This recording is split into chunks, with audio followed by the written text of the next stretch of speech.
next item then is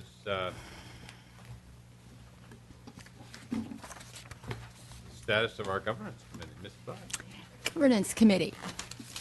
Those of you who you talk about airport geeks, happen to be Airport Authority meeting geeks, will recall that it was 2 years ago this month that we amended our bylaws, and we have perhaps made amendments since then, but this one resonates because it had to do with governance. The changes that we made were fairly significant. We said that you only have to, first of all, call in to Clara any public content. You do not need to submit anything in writing, nor has anyone on this board had to submit anything in writing in 2 years. Additionally, the parameters around which you have to comply were changed dramatically. The opening passage of that amendment reads, if it does not conflict with a member's other duties, members may have discussions with third parties regarding the business of the airport board, paren public contacts. That means, and it was further explained in that amendment, that we are at liberty and have been at liberty for 2 years to make presentations to various entities who might be interested on the Airport Authority, to have casual conversations, business conversations, social conversations with anyone and everyone. And I will ask our outside counsel, Mr. Figg, to correct me if I'm wrong, or Ms. Bennett, if I am going too far afield here, on any topic, as long as it is not on the agenda for consideration or an open topic for consideration in the foreseeable future. And because of that, we have had very, very few contacts that needed to be made, none of them in writing. And it is with that that I ask you to look at the public contact log, which is the only item that exists on public contacts. You have one this time, this month. There may be another, I'm not sure. If there is, it will be posted. But I also ask that those of us who are quoted, those of us in authority, and Mr. Weinroth, with all due respect, I am referencing a particular article which you may have been misquoted, but it says that you attributed the policy of the Airport Authority that requires board members to report in writing any conversation he or she has with anyone else regarding issues that may come before the authority. That has not been true for 2 years. I'm not even sure it was true before that. It may have been, but it is not accurate now. And we're happy that it isn't. We've moved to a much more lenient policy, and I think that was the right move. Thank you. That's my report. All right, I thank you. I just, to amend that, we do have, if you do intend to make a presentation to any organization, you must notify Ms. Bennett in yes, advance. But that is not because of the governance. It is to ensure continuity of messaging. Just wanted to clarify that. All right, moving along. The next item is public comment. Mr. Whitted, you have a comment for us.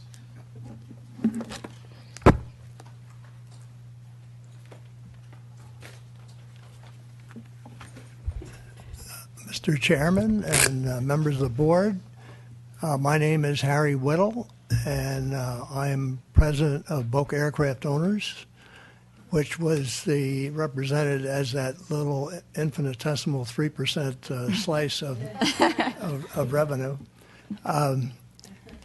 I'm honored to have been the first tenant. Boca Aircraft Owners was the first tenant to sign a lease with the first iteration of the Airport Authority in 1983. And I simply am here today just to introduce myself to most of you I know. You know me. I just wanted to introduce myself to the new members of the board who don't know me, and express my pleasure at being a tenant for 32 years. Thank you very much. Thank you very much, sir. And our lease runs till 2031, and I plan to stick it out. You're going to be here then. Okay, very good. Is there anyone else who would like to Absolutely do. take advantage of our public comment at this time?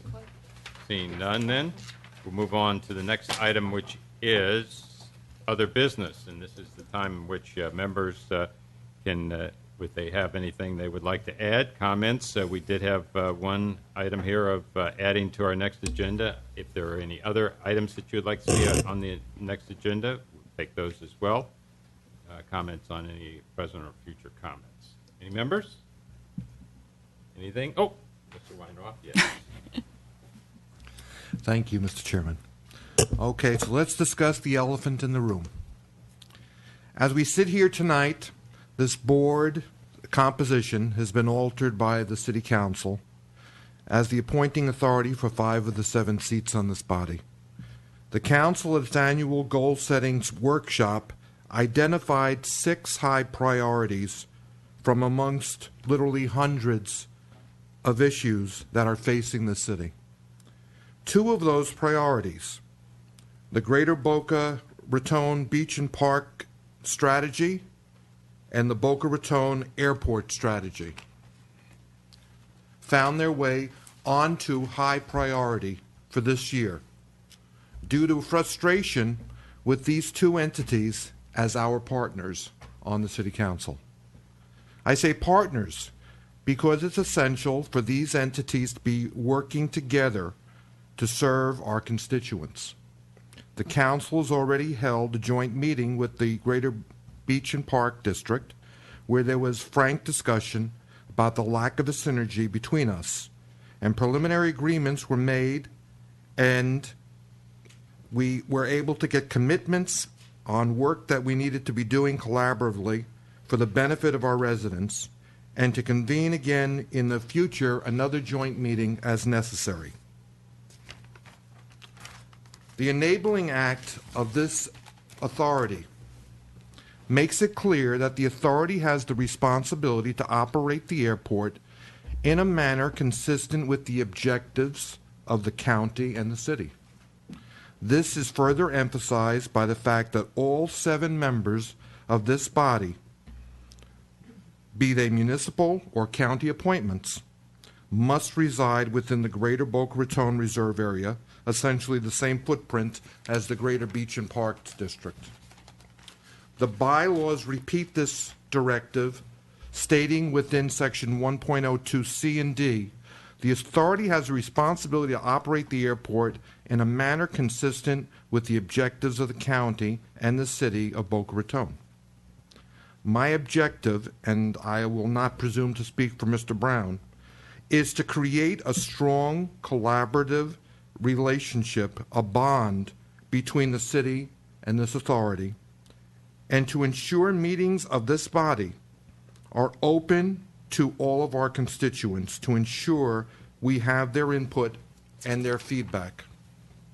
To that end, tonight, Mr. Chairman, I am offering a number of amendments to the authority bylaws to facilitate those objectives.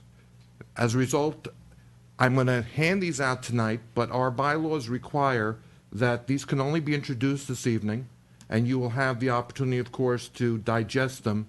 And then I'm going to ask the executive director to put this on the agenda for our next meeting where it can be an action item. I thank you very much, Mr. Chairman. All right, sir. I appreciate that. May I make Mr. Brown. May I ask a follow-up question? Well, go ahead, please, Ms. Butler. First of all, I think that we are delighted at the prospect of enhanced collaboration and communication, so we certainly welcome that, and I'm sure I speak for everybody on the board. Would it be possible for you to summarize where our strategic plan is divergent or somehow not in keeping with the county's and the city's overall goals? I know that I accompanied Ms. Bennett upon her arrival here over a year ago and had a wonderfully, I thought, collaborative meeting with the mayor. And I also know that it is on Ms. Bennett's specific goals and objectives to meet routinely with members of the City Council. And I know that she has done that. She keeps a log of it because she has to report to me that she has fulfilled that obligation. So I am curious, and honestly so, where has this board and its members had anything but the best interest of the airport at heart, but more specifically, where your frustrations lie and where our strategic goals are not in aligned with yours, other than, obviously, we have been on the opposite sides of suits before, and those things happen. It's an independent entity. But just high level, where did we miss the boat here? Lots of conversation.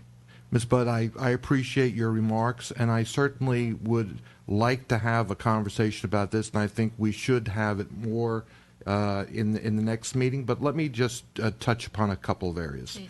And this may not be fair because they aren't factual, but I think part of the problem was communication. And I don't put this on the shoulders of the executive director because I think we've had a situation, and let's put it all on the table. There have been people who have criticized this administration building that we've just spoken about as being the Taj Mahal, that somehow the airport authority was spending money on this edifice that was, and I don't know the specifics of it, and I don't want to get into a he said, she said, literally, about what was happening. But I am saying that we have, as a council, made appointments to this board, and of course we have 5 on this board, and we have felt, we have tried to work through those appointments and just did not feel that we were being heard or that we weren't hearing what was happening. So, and again, I'm not going to speak for Mr. Brown. I'm sure if he has a remark, he'll chime in. But I will tell you that sometimes it's not substance, but it's perception. And I think we need to do a lot more about the perception. And again, the bylaw revisions that I have put before you this evening have more to do with opening up the process and ensuring, and you alluded to the fact that nobody has had to report contacts. No, I said few. A few, okay. I was actually taken aback by the email that I received from the attorney for this body. I was taken aback by this on two levels.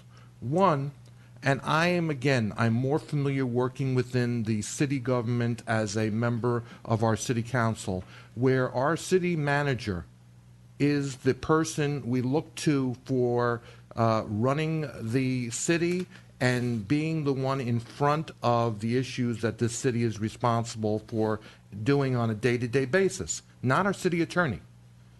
I have watched these meetings personally, and in receiving this email from the attorney, I was taken aback that if this was a problem, that it would not have been sent out by the executive director, that the attorney felt it was necessary to counsel me that if someone spoke to me about whether I should vote for one party or another party for the offices that we've discussed this evening, that I needed to report that contact and create a report of that contact.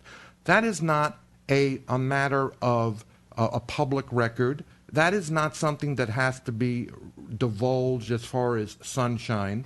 And I bristled at this email for, as I said, 2 reasons. One, if this was truly an issue, I would have thought that Ms. Bennett would have been the one charged with the responsibility of saying, this is an issue, I need you as a board to do this so I have an understanding of the dynamics of what are going on.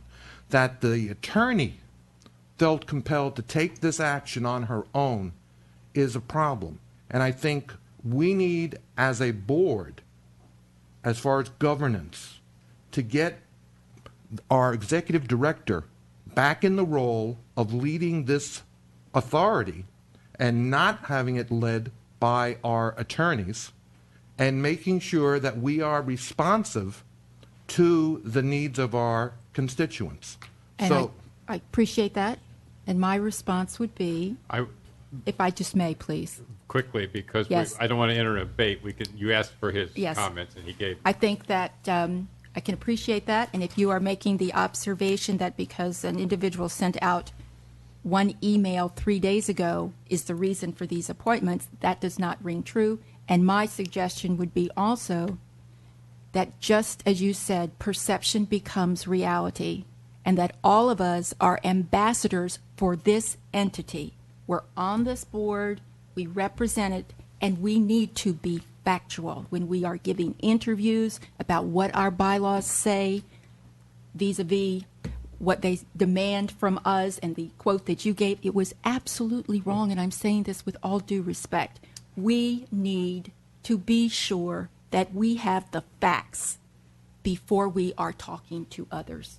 I understand the importance of perception, and I appreciate that. Thank you, All Ms. right, Budd. thank you. I appreciate your comment of ambassador, and that's what I think we would like to see. Mr. Brown? Yeah, I'm speaking for myself, certainly not for Mr. Weinroth. In response to Ms. Budd's observation about goals between the city and the authority, I think there is complete alignment of the goals and objectives of both bodies. I think I looked at the strategic plan that you all have, and I think those strategic goals align very well with the city's strategic goals, one of which is to be a world-class city. We are very fortunate as a full-service city to have a resource like the Boca Raton Airport. We have been since its founding, despite people in the past who wanted to see it shut down. I go back that long.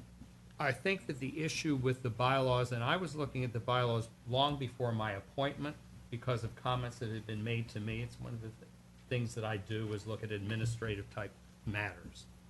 I think the issue is not our alignment of strategy and goals, but a disalignment in the policies of the board in terms of communication with constituents throughout the city and communication with members of the city council or the city staff, if that be. The concern that I had when I read the bylaws when they were brought to my attention, and I was not aware until Ms. Budd said this evening that the former written policy about reporting on that form had been put aside. It was my understanding it was still in effect.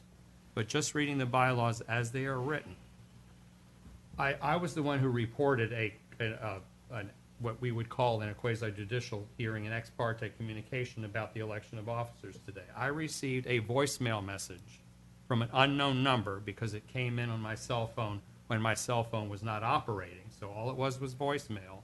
And the person did not identify himself, and I could not really make out the words other than election, Bolden, secretary, treasurer. Those were the things that I heard. Be that as it may, I reported it because I believe that that's what the document requires us to do. My concern was that if, let's say, Mr. Whittle had called me on the phone and said, you know, I think it's time that we had somebody else's chair, you know, or whatever he had to say. I don't feel that it should be necessary for me to report that to this board, even if in fact it is on the agenda. It's a communication that I, as a board member, had with someone who's interested in the actions of the board. If I choose to let that influence my opinion, I choose to let it influence my opinion. It should not have to be reported to the board for the board's consideration in its deliberations. That's what this seems to intended to do. In other words, what a communication that I had becomes all of a sudden a consideration of the entire board. I just don't think that that's appropriate or necessary in terms of our fulfilling our obligations as board members under the statute and to the community that we serve through and with the city. So that's what I'm going to say. In addition to that, as far as amending the bylaws go, Mr. Weinroth has introduced the document which we all need to look at. I also looked at amendments to the bylaws. I actually prepared a draft resolution, which I'll be happy to give to the executive director, so that we in fact have something before us to look at for next month. I'll give that to the executive director, and that would come back to you all through the normal course of preparing the documents. Those are my comments, Mr. Chairman. Thank you. Mr. Fox? I would just like to make along these lines, when I was appointed to this authority, I guess 8 months ago, I had what was called an orientation meeting with the executive director and the attorney for the authority. And that night, I went home and said to my wife, I think I volunteered for the wrong organization. I got the impression from the attorney, and not from the executive director, and as you say, perception is reality, that you just better not talk to anybody. You best, if you want to say anything, you say it at the meeting, and don't say anything on the outside to anybody else about anything regarding the authority. Now, whether it came from the bylaws or whatever, but that's what I heard from that meeting. I was extraordinarily uncomfortable about the whole feeling after that orientation session, said so to my wife, and we're talking about making some revisions, and I think it is in order for us to look at that whole thing. The attorney does not run the authority. 7 people run this thing, and they should take control and don't give the impression to any outside organization that we have an authority run by an attorney. I thank you. I would say that in that regard, I think that Ms. Budd used the word ambassador, and I think it's been difficult for us to be ambassadors when we have the perception that we can't really speak openly and freely about many of the things. And I think we all, 7 of us, as well as the staff, are all, as far as I'm concerned, or should be, ambassadors to this airport and its goals. In closing, I would just like to thank the board for their support in electing me. I'd like to welcome our 2 members, if I may, Mr. Brown, Weinroth, thank you, and Mr. Fox, thank you for coming back here, if you will. I think, we talked about communications, and I would have to say in the couple of years that I've been on here, we have communicated more tonight than I think we have in the time I've spent here in this room, and it's now a little after 9, and I think that's evident of that. So, Mr. Brown, you have one other thing, I believe. Mr. Chairman, just to go back to item 12 on the agenda, I had a couple of member issues I wanted to bring up, just to bring up to the board and the staff. One is that I went on our authority website and noted that we do not live stream these meetings from the authority's website. They're live streamed from the city's website, but not from the Boca Raton Airport Authority website. And I think it would be a good idea if we look into streaming them directly from the authority website, so that if a member of the community wants to go find it, they don't have to figure out how to get to the city's website and find it there. George, we actually do now. We do now? Yes, in fact, I had it up. As of now. That's great. I'm glad to hear that. You got to look for it, but it is, if you go under meetings and so forth, Meetings? there I is wasn't able to live- find it It is the earlier. last item on. Yeah. I think we've been able to do that for a few months, maybe 3 months or so. Yeah. It was a hosting Yeah. issue with our web host, but it was Jose resolved that with them, Yeah. and we've been able to do that for several months now, Mr. And Brown. along similar lines, I've suggested to city staff that we make it very obvious on the website where you go to find the stream live meeting, rather than having to say, okay, maybe it's under meetings, maybe it's under public meetings, maybe it's under agendas and minutes. It should be simply say, stream live meeting, and click there. And if there's not a live meeting, it says come back later. It's good. Good point, and it is on the city's website too. In fact, Yes. if you look on the city, they got city and it's got airport, and you click on the one you want, and Right. that's very well done. That's by it. the city. Thank you. I thank you. Anything else, Mr. Yeah, Buck? just one final point. The other item that was repeated to me a number of times when I came aboard was that we do not use taxpayer money. Our income is not from taxpayers. And correct me if I'm wrong, but the majority of income of this authority comes from leases on land owned by the state of Florida. The state of Florida leases this land to us at no cost. we derive the majority of income from leases on this land. The citizens of the state of Florida, whether he pays income tax or not, own this land. So we have a fiduciary responsibility to every citizen in the state of Florida who owns the land on which we are deriving income. And I think we ought to consider our fiduciary responsibilities more seriously than even taxpayer money.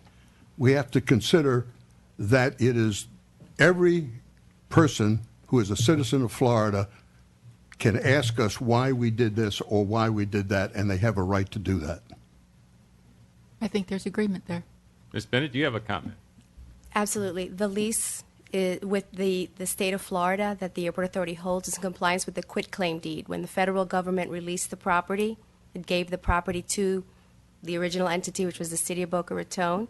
It was for the specific purposes of providing public airport uses, similar to any other airport that was so transferred through the Surplus Assets Act after the war.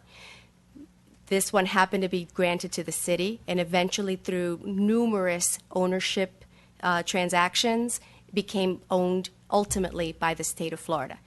Pompano was given to the city of Pompano Beach, Fort Lauderdale to the city of Fort Lauderdale, Palm Beach to the county. But this is owned by the state of Florida. It's currently owned.